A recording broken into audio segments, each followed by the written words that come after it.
Hello everyone, this is a replay of the first lap from the TORA Formula Mazda Championship, race number 2 at Lime Rock. So I'm going to swap back over to my point over here. This was a reverse grid race from the results of race number 1. So I started in the 19th position on account of finishing in the, I think, 3rd or 4th spot in the first race, 4th. So I'm in 19th here in the SFM Team Associated car, painted by Waveform. So this is just the outlap here, and the good stuff comes a little bit after this. We're going to skip ahead. It was a rolling start 2x2 at 60 miles per hour, so we're forming up here. So we're just coming through on a corner onto the chicane, getting everybody gridded up right. And SVR Incinerate right near me as well. So that car directly in front with the purple, or not the purple, the white and blue, that's him. Let's keep an eye on his car as well, but we're going to mainly focus on me for the start here. So first we're going to get an annotated view, and then I'm going to switch and do it full speed just to show the absolute insanity that started. Now remember, this was a reverse grid from race 1, meaning that there were some slower guys in front, some of them were quite new, and it created a very entertaining start. So you were meant to hit the gas tubes across the line. 2 red cars there took each other out immediately. Going into turn 1 here, I figured, you know what, I'm going to go to the outside. So that's 1, 2, another one spins. Still on the wrong side here, but as we come into the second straight, I'm going to cut through the middle.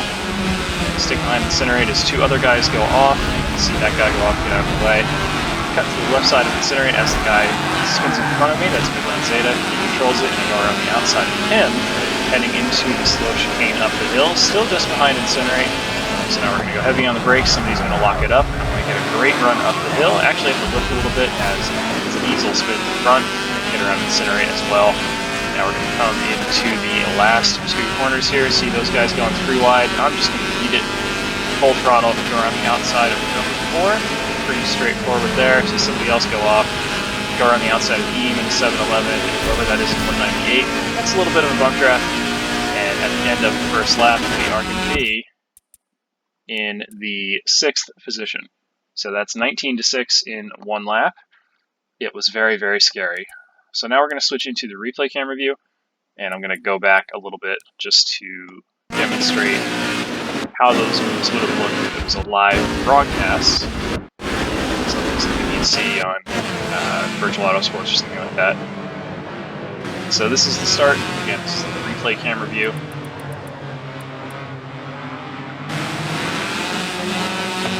Just coming through the pit straight here. You can see right off the bat that somebody just forgets to launch. A lot of guys didn't realize where exactly the start line was, so that contributed. Through turn 1, absolute huge mess, just cars everywhere. Remember, I'm going to stick around the outside because I can see those guys bumping around. I figured that would give me a little more room to escape. Plus, if you get knocked off on exit here, you're actually headed back towards the track, so that can help. And again, just trying to stay towards the edges of the track so I have a little bit of room to get around if people have problems. A little bit of a brake check on the 96. And behind, it's like a swarm of killer bees, so even if a mistake was made, I'd get just annihilated in tons of spots. So coming into the hairpin, you can see I had a tighter line, and that's going to give me a better exit run. And I don't have to straighten out as much like Diesel, so these buttons got unloaded on the right side. Now coming into those final 2 corners, it's just a little bit of a lift here, and then a little bit of a breaker lift there. And I got a much better run because my line wasn't compromised. You see somebody forgets to turn. Those 2 guys were trying to go 3 wide, lost a ton of speed, and I would have gotten around that guy into the 5th spot had I not rented it back.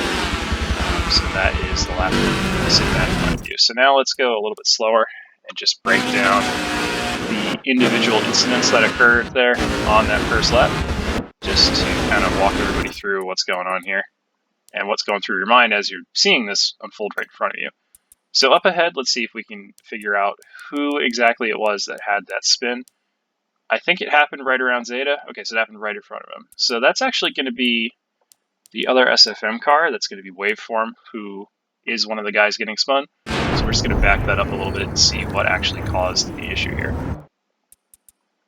So jumping into the photo mode, just to get a little bit of demonstration going on here. If we move ahead onto the, change that to tracking, up onto the start line, it's this red line. That's the start line.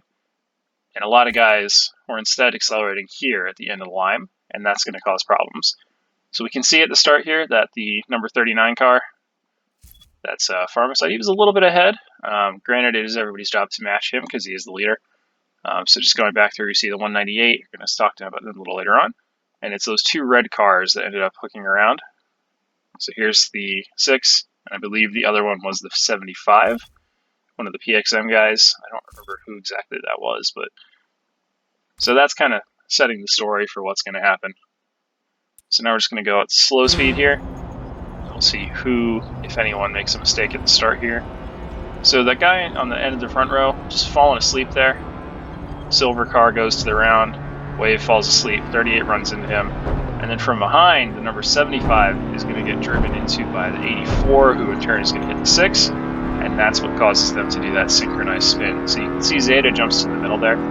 Good avoidance. The 18 just keeps his foot in it.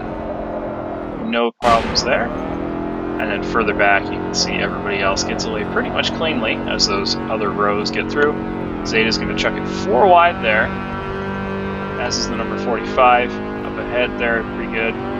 But we can see that these two guys did a nice job of keeping it together, kept the car straight, and then I believe actually safely rejoined. So we're going to see Wave just try to keep it on the track without running into the 38. Harder than it looks. Looking a little bit farther back, the other red car also going to keep it nice and even, and almost everybody's 3 wide here at this point. So it's very, very hairy. Then up ahead there's some more contact, so let's move up and examine that. I think that's Buck and Bandit. So looks like I got a little too far ahead here, so let's jump back. So it's going to be Buck and Mikun, with Mikun on the inside. So just backing this up a little bit. Going into turn 1 is very tight. You want to be on the outside. Counterintuitive, but if you're on the inside, it's easy to get forced in on. And we can just see Mikun on the inside. He's going to try to stick his nose in there. A little bit ambitious. Buck turns in just a teeny bit, lay lock wheels, get it unlocked, and then hit contact again as Buck gets loose and gets driven into by the 38. So that's when we see Buck get all counter loose, and you see behind, in this moment, I'm going to go back into the photo mode now. That orange car back here is me. So started 24th, I've already gained at least 1 spot on the number 22. So now in front, seeing where I'm seeing this in real time, my choice is I can either go up here or I can go around the mess. So if there's a crash, it's likely to move to the left, but then when you're on the left, you have more track to take advantage of, so you can move to the right and just drive past whatever the incident may be. So now let's hop out of photo mode. So now looking back again, slow motion, you can see that exactly what I thought was going to happen happened. Everybody slows down on the outside. And I can just drive around them as that 38 car spins out and the track self-cleans. Up ahead, nothing too dramatic there. And now we can see that some additional contact is going to start occurring a little bit further back in this pack. So let's move back again. And remember, this is all happening in just a matter of seconds. So let's take a look at Incinerate. You see just behind the number 10 car of AX4X Matt. That's me right behind him. Incidental contact there. Matt able to keep it on the road. Going to avoid locking wheels just barely. And that's going to allow me to have a little bit more preference coming into this corner here.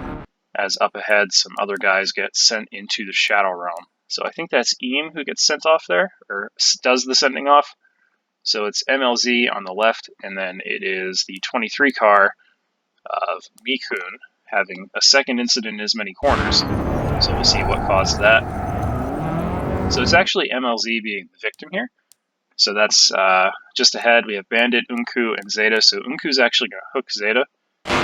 As we watch from the start here, see a little bit of contact, and then that right rear wheel just gets hooked, and that's going to cause Zeta to twitch across to the left side. And everybody behind now sees this and either has a choice of keeping their foot in or checking up. Spoiler alert, nobody lifts. So we can see Zeta's going to spin, and now behind, you see Mikun checking up, and that's where he's going to get run into by Eam. And that's going to send Mikun off to the left side. Diving up to the inside there, we've got that red car. not exactly sure who that is, but I'll do a quick check here. So remember, this is Unku we're on board with, then Bandit, Mikun, Eam, so that would be Buck then, I guess. So just switching back to Unku. You can see Zeta's going to do a nice job of getting the car slowed down, and that's going to allow everybody else to largely get through there without too much insanity happening. And now I'm up 5 spots into the 14th position. So I see this happening in front of me, and I think, all right, 3 spots, nice and easy.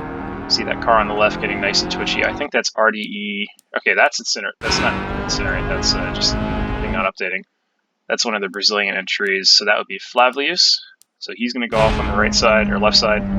Easily get around him. See Incinerate choose wrongly here. Now he should have checked up and then gone to the left, but instead he's going to run into that car in front, and that's going to slow him down. I'm going to steer right around him there. See Midland Zeta trying to rejoin the track. Have to check up a little bit. See, not quite any contact. Zeta's going to go around. Tries to avoid Incinerate, and here we go. So that's how that evolves. Further back when the car comes off. It's not really germane to this here. Now coming into the hairpin, we can see the smoke starting up front. So let's hop back into photo mode and examine that now. Let me just change the aperture so it's not as insane for you.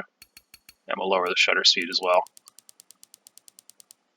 There we go. Okay. So just moving up, we see somebody's got it all wrong here. This is the number 4 car, so I think that would be, I want to say Bandit.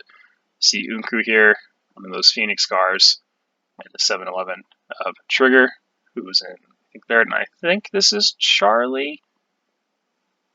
Anyway, so coming into the hairpin, you want to have a nice wide entry here, and then chop across the curb like so, and then you want to use as little steering input as possible to go up the rest of the hairpin and up through the hill. I can't go further because of the restriction of the replay camera. But you can see almost everybody here has got the corner wrong. They're all turning in too early, and that's going to slow them all coming out, but it is a good defensive line. So going in too wide, never going to work.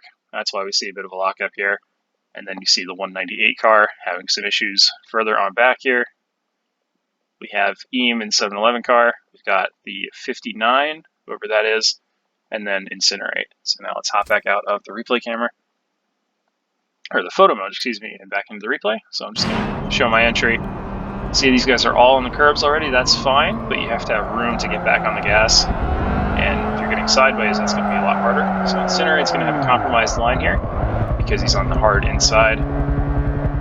Turning in. I actually turned it a little bit late there, so that could have been better. And then I turned a little too long because I saw up ahead that red car, the 59. That is, I think, Diesel.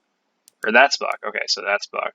So Buck spins around kind of off Incinerate. Nobody really did anything wrong there. It just kind of happened.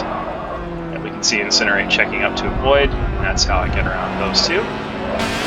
So now we're in 11th. So moving up the road, further back, no major dramas. Now we see that pass attempt from, I think that's Bandit. So up ahead we have Eam, Bandit, and Yuki Volsky. So let's just go a little slower here. You can see he's on the inside curb already, going far too slow for that corner. Gonna clip the grass, and he's gonna go unstable. And that's Eam on the outside, so that must be Bandit right in front. Positions don't always update as fast in replay mode. So now I'm just going to keep moving, keep on trucking here. A little bit of grass, but it doesn't seem to affect anything. Skipping ahead. So that's what happened. Okay. So if we move up a little, you can see the contact between those two cars up ahead. Right there. Let's hop up and see who that is. So you want to keep it nice and wide through there. And it looks like the 39 and the 45, so that's Unku, and I'm going to keep forgetting who this is. But anyway, we can see that they come together, and that's going to send one of them pirouetting off into the grass there, and the other one's going to be slow coming out of the corner. So clear the 4 nice and easily there. And then Eam on the inside, he's compromised his line. Tries to track out a little block, that's fine, but he wisely gets out of it. And and then the 198 drifts out in front of me. A little bit of contact made, and no harm, no foul. So at this point now I'm in 6th position, and that would have been for 5th had I been to complete the pass. And that's lap 1. So yeah, very crazy race, lots of good action, and then mostly good driving from there on out for most of the field. A little bit of elbows out, but it's Thursday night series, what do you want? That was way longer than I thought it was going to be. Yeah, racetora.com. Go sign up.